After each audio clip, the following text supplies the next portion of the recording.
Bienvenidos a la primera semana del acompañamiento oncológico organizado por Ana María Martínez de La Magia de Volver a Ti. Lo primero, darle las gracias a Ana por la invitación a participar en estas jornadas, que creo que sean de mucho interés para los pacientes oncológicos y para sus familiares, y que no sea la única jornada que se organiza, sino que sea la primera de muchos más.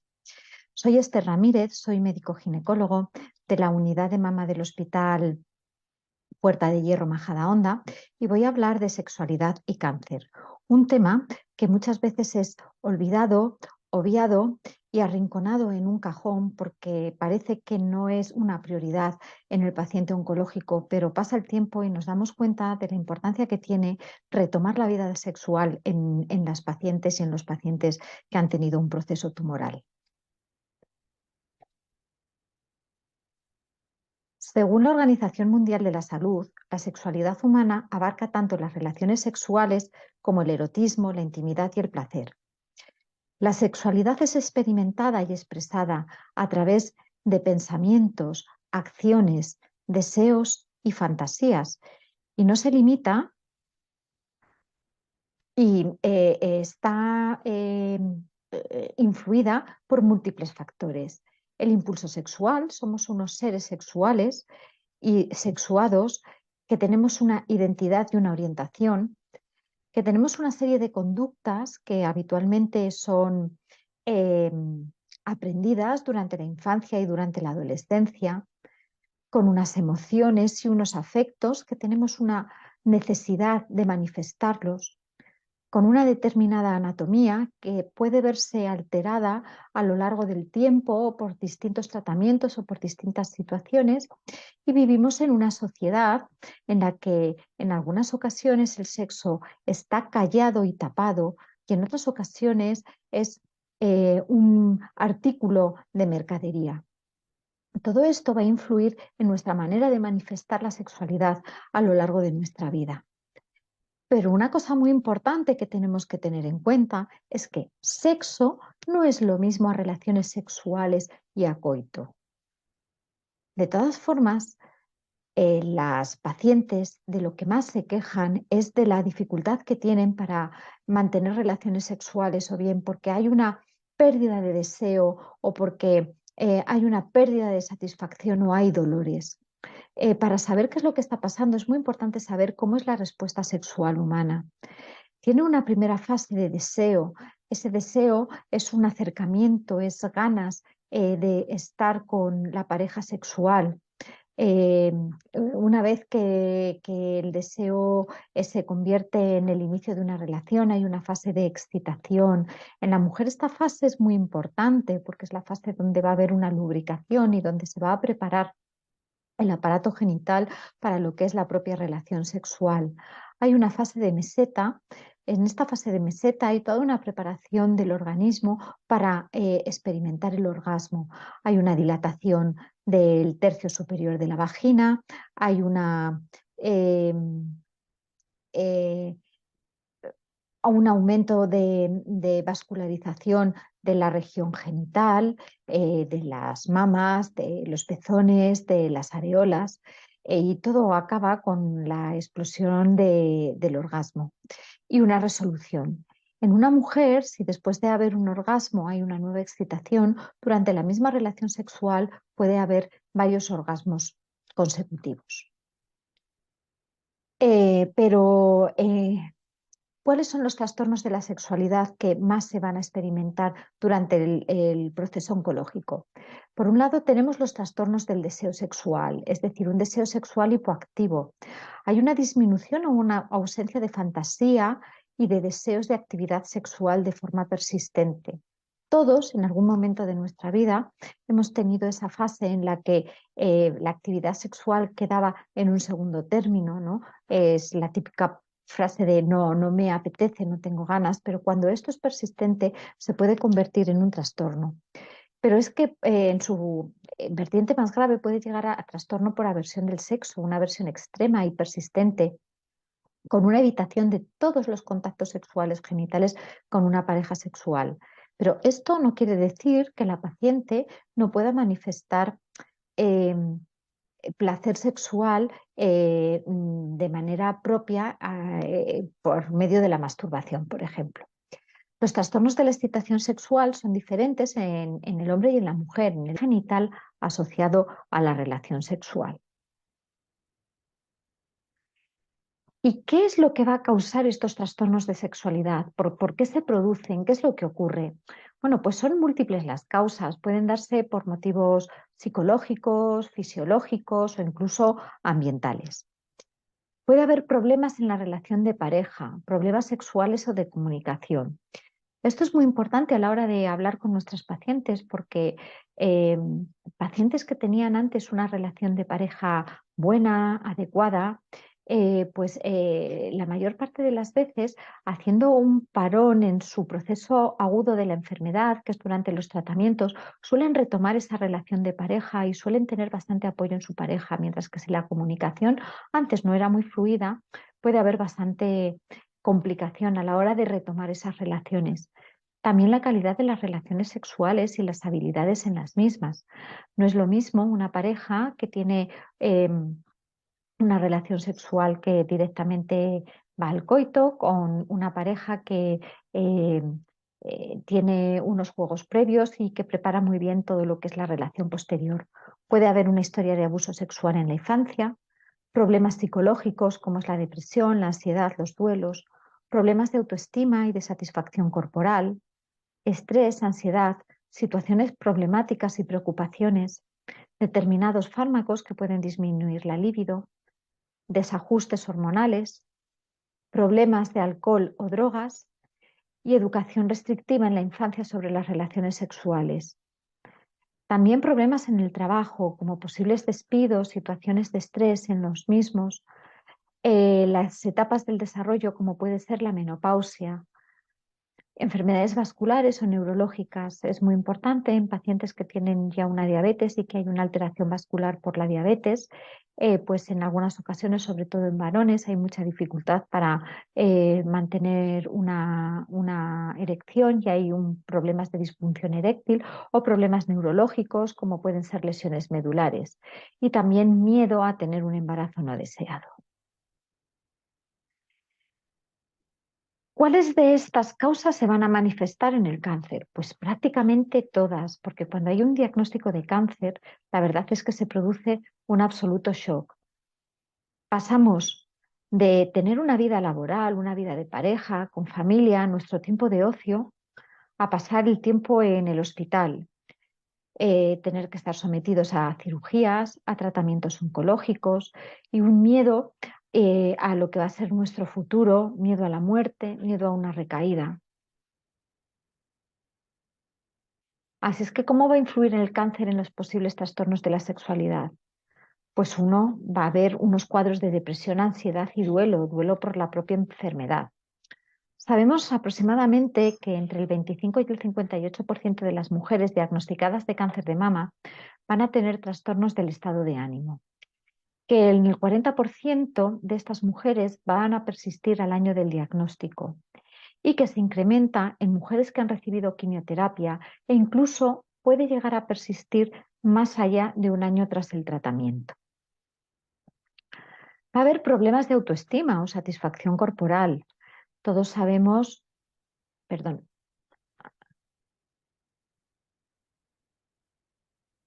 todos sabemos que los cambios corporales que se ven sometidas las mujeres cuando se les realiza una mastectomía, una reconstrucción cuyo resultado puede que no sea satisfactorio, la caída del cabello y la alopecia por la propia quimioterapia, las cicatrices que se tienen que ver todos los días y que les recuerda que han tenido un proceso tumoral. Por ejemplo, en aquellos pacientes que han tenido un cáncer de colon, pues el hecho de llevar una colostomía y una bolsa de colostomía puede provocar un problema de autoestima importante y un problema de intimidad importante. La pérdida del aparato genital en mujeres que han tenido un cáncer ginecológico, como puede ser un cáncer de cervix, útero u ovarios, o la pérdida de función eréctil en el carcinoma de próstata. Estas son las declaraciones de una paciente en la que decía que después del cáncer me veo a mí misma como si fuese un cacharro, es decir, un aparato viejo, deteriorado y que funciona mal.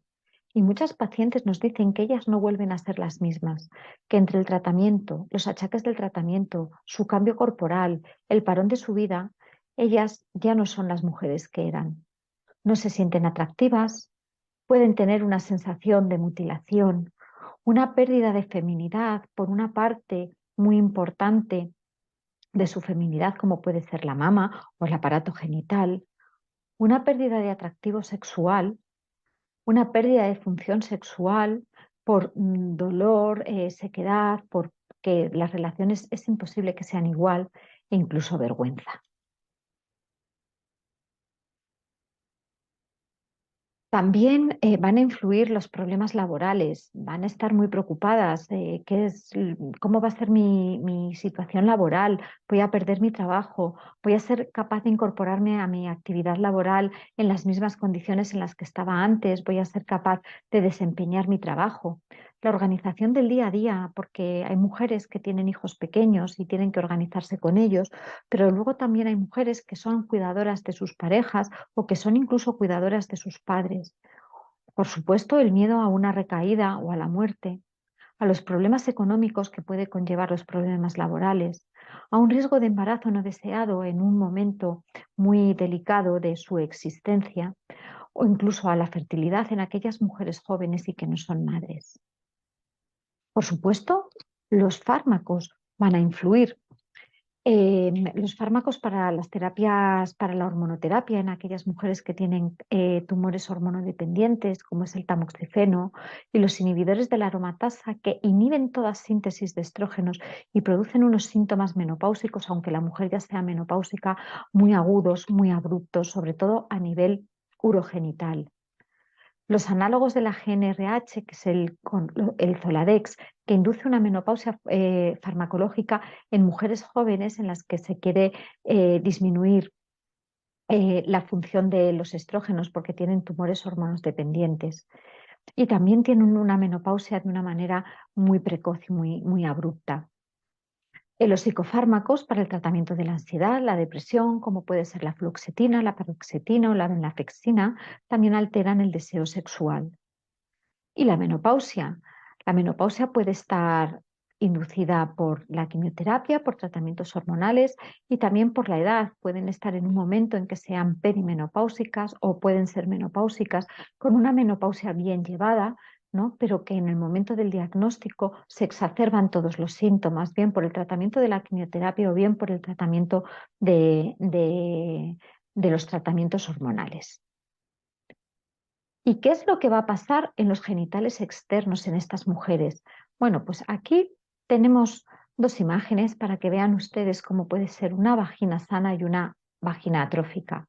En la vagina sana, las paredes vaginales son paredes elásticas, están muy vascularizadas con un tejido conjuntivo muy rico y un tejido muscular que las hace muy elástica, con una lubricación vaginal que se produce en este epitelio engrosado, una liberación de glucógeno.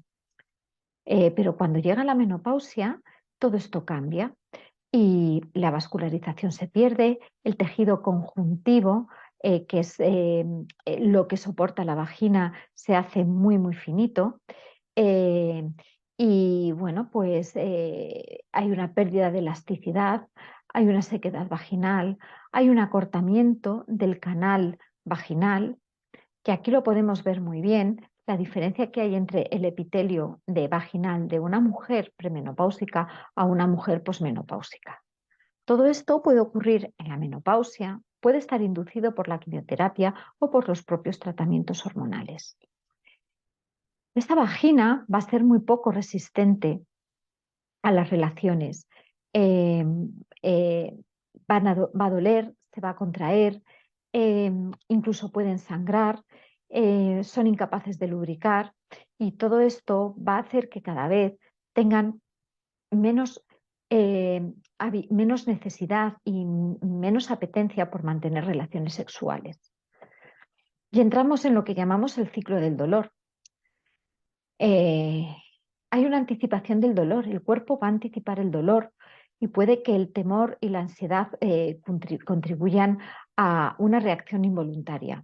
El cuerpo automáticamente se va a defender y va a apretar los músculos vaginales, lo que va a hacer que las relaciones sexuales sean muchísimo más dolorosas. La penetración incluso puede llegar a ser imposible y cada vez el dolor se intensifica más y más y más. Así es que va a haber una autoprotección, el cuerpo reacciona resistiéndose cada vez continuamente a mantener esas relaciones y finalmente va a haber una evitación de la intimidad y puede que incluso puede llegar a desarrollarse una falta de deseo. Con lo cual, todo esto, la situación personal, el estrés, las preocupaciones, los tratamientos, va a hacer que haya una tormenta perfecta para que la paciente cada vez tenga menor deseo sexual y tenga un trastorno que la lleve incluso a tener una negación para mantener relaciones. Pero lo que tenemos que saber es que después de la tormenta siempre sale el sol. ¿Y nosotros qué podemos hacer y cómo podemos ayudar? Y podemos empezar para revertir esta situación a la que se ven abocadas estas pacientes y sus parejas. Porque lo que tenemos que saber es que las pacientes no nos van a contar nada, porque ellas no consideran prioritario al inicio del proceso y durante el tratamiento lo que ocurra con su vida sexual. Les da exactamente igual. Lo importante está en hacer el tratamiento y en curarse. Pero es que pasan los meses y pasan los años y a veces cuando les preguntamos llevan años sin mantener relaciones sexuales. Nosotros no preguntamos tampoco. En la consulta, pues, ¿cómo estás? ¿Cómo te encuentras? Las pruebas han ido bien, todo está correcto, pero nos olvidamos de preguntar, ¿y cómo te encuentras? ¿Qué síntomas tienes? ¿Cómo estás con tu pareja? ¿Puedes mantener relaciones? Así es que nos va a tocar a nosotros romper ese hielo. Y la consulta es un momento estupendo para poderlo hacer. Aprovechar que hay que actualizar la historia clínica, indagar en los síntomas de depresión, ansiedad, miedo, preocupación, frustración, cómo se encuentran, si necesitan ayuda. Preguntar por los problemas ginecológicos que tengan, qué síntomas tienen de la menopausia, si tienen sequedad vaginal, si pueden mantener relaciones sexuales o les duele, si las relaciones sexuales que mantienen son satisfactorias o no, y aprovechar ese momento para realizar una exploración ginecológica y valorar los genitales externos y el estado de la vagina. Pero también hay que animarlas a que nos pregunten por su vida sexual, ya que hagan todas las preguntas a aquellas que las tienen ahí escondidas y que no se atreven. Algunas pueden ser como qué tipo de sexo deben evitar, si necesitan utilizar métodos anticonceptivos o protección durante el tratamiento y cómo podría afectar el tratamiento a mi vida sexual. ¿Es seguro tener sexo en este momento? Y si no, ¿cuándo podría iniciar las relaciones? ¿Por cuánto tiempo? ¿Se puede transmitir los medicamentos a los que estoy recibiendo o los tratamientos a mi pareja por medio de mis fluidos sexuales? Otras preguntas pueden ser, ¿me podré quedar embarazada? Otras preguntas pueden ser, ¿puedo mantener relaciones con penetración? ¿Puedo mantener sexo oral? Y debemos estar abiertos a escucharles y una vez que respondamos a una y otra, ellas se van a abrir y nos van a ir preguntando cada vez más cosas. El abordaje debe ser multifactorial, en el que debemos incluir a la pareja, un abordaje psicológico, eh, manejar muy bien la autoestima y trabajar con la autoestima de la paciente y tratar todo la atrofia urogenital. ¿Por qué hay que trabajar con la pareja? Porque a veces el miedo es recíproco. En todo esto muchas veces tenemos en cuenta a la paciente, pero no tenemos miedo, no tenemos en cuenta a la pareja, porque la paciente puede tener miedo a mantener relaciones sexuales, pero es que la pareja a veces también tiene miedo a causar algún daño o tienen miedo a sentir que ellas son vistas de manera diferente o a dañar la cicatriz. Es muy importante olvidar el coito porque hay que fomentar otras maneras de dar placer. Hay que fomentar las manifestaciones de cariño y las manifestaciones de tiempo y que antes siempre hablen y pregunten y respeten los tiempos. Luego hay que trabajar mucho la autoestima y el autoconocimiento de la paciente. Hay que estimularlas a que hagan una propia búsqueda de placer y hay que animarlas a que mantengan relaciones porque la actividad sexual va a hacer que se sientan mejor, va a haber una reducción de los efectos secundarios, va a mitigar el dolor por de esa liberación de endorfinas que hay durante las relaciones sexuales.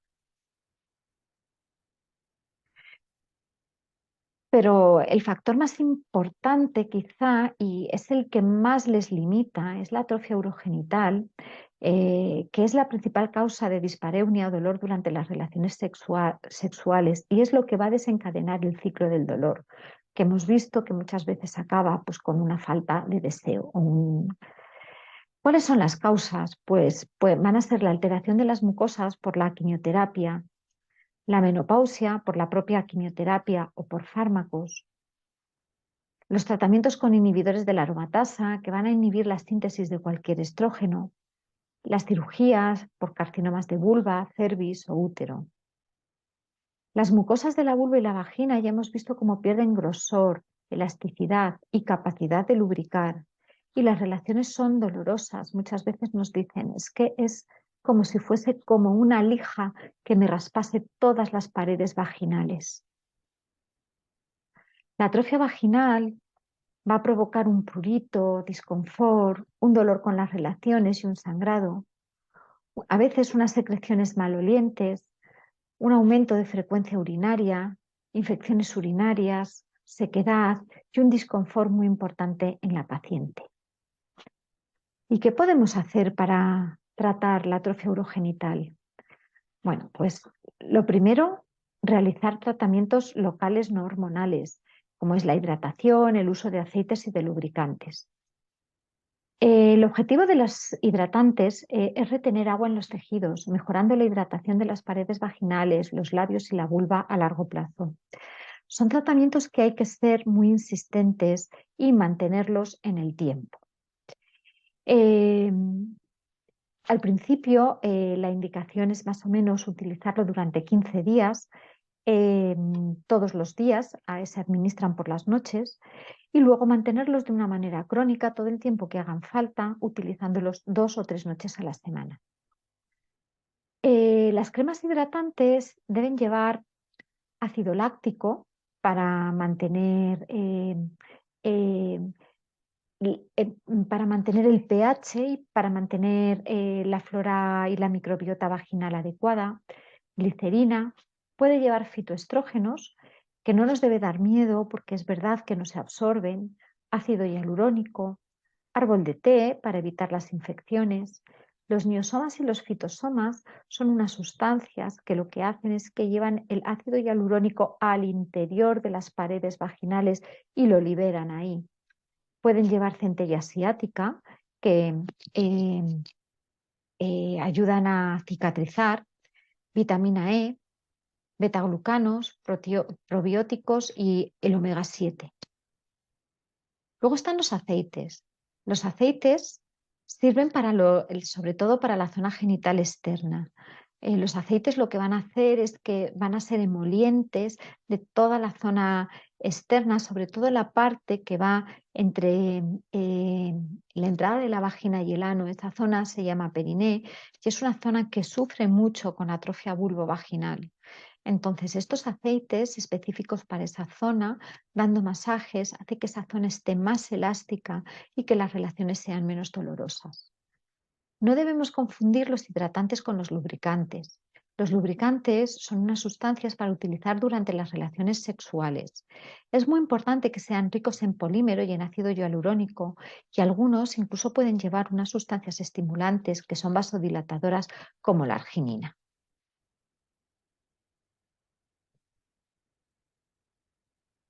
Luego tenemos los tratamientos hormonales tópicos vaginales. pueden ser los estrógenos de administración vaginal a bajas dosis. No están contraindicados en el cáncer de mama. Ya hay estudios en pacientes con utilización concomitante de estrógenos vaginales a dosis bajitas con inhibidores de la aromatasa con muy buenos resultados. Se pueden administrar en forma de gel, en forma de tabletas u óvulos o en forma de un anillo que hace una liberación mantenida. Luego está la prasterona vaginal. La prasterona es verdad que actúa solo a nivel del epitelio vaginal, pero no hay estudios de seguridad en cáncer de mama, con lo cual actualmente está contraindicado en pacientes con cáncer de mama hormonodependiente. Luego, los tratamientos hormonales. Los tratamientos hormonales están contraindicados en tumores hormonodependientes, como puede ser el tumor de mama con receptores hormonales positivos, el cáncer de ovario o el cáncer de endometrio. Dentro de ellos tenemos el ospemifeno. El ospemifeno es un modulador selectivo de los receptores de estrógeno que solo actúa en el epitelio vaginal. Este sería el único tratamiento hormonal que se puede administrar en mujeres con cáncer de mama una vez han terminado los 5 o 10 años de tratamiento de hormonoterapia. Y luego está la terapia hormonal sustitutiva con estrógenos y progesterona. Trata los síntomas de la menopausia, como sofocos, calores, la atrofia urogenital, mejora la libido, pero están contraindicados en el cáncer de mama hormonodependiente, ovario y endometrio, y siempre se debe consultar al oncólogo. Y luego hay otros tratamientos físicos para mejorar la calidad de la mucosa vaginal, como es el láser de CO2, las inyecciones de ácido hialurónico y el plasma rico en plaquetas, que lo que hace es que aumenta el láser de CO2, lo que hace es que hace unas lesiones ablativas y en el proceso de recuperación de esas lesiones ablativas hace como unas pequeñas heriditas, mejora lo que es la elasticidad y la calidad de la mucosa. Las inyecciones de ácido hialurónico y el plasma rico en plaquetas mejora la calidad del tejido conjuntivo, mejora la elasticidad y yo creo que son unos tratamientos que son bastante efectivos.